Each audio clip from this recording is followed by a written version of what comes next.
சின்ன சின்ன வேலையாக பண்ணிகிட்டு இருந்த கட்டைக்கு பெரிய வேலையாக பண்ணணும்னு ஆசை. கட்டை எப்படி பாஸ் குணா கிட்ட பேசியே வேலையை வாங்கினாங்கிறதா இந்த சீன்.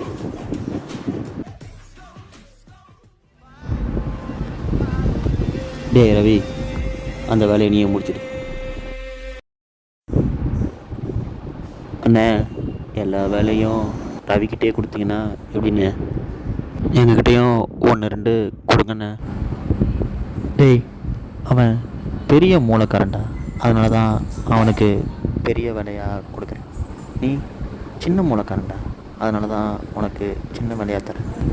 ஓ, உன்கிட்ட சொன்ன வேலையை மட்டும் போய் பார் போ. என்ன, பெரிய மூளை தான் பெரிய வேலையை பண்ணணுன்னா, சின்ன மூளை தான் சின்ன வேலையை பண்ணணுன்னா, பெரிய மூளை சின்ன வேலையை பண்ணாது, சின்ன மூளை பெரிய வேலையை பண்ணாது. அதனால் பெரிய மூளை பண்ணுற பெரிய வேலையை சின்ன வேலை பண்ணுற சின்ன மூளைக்கிட்ட கொடுங்க.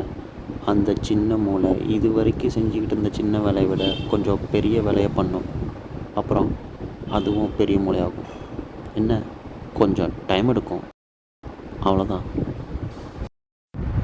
டே ரவி, அந்த வேலையை நீ பண்ண வேண்டாம், நான் வேறு ஆள்கிட்ட கொடுத்துருக்கேன்.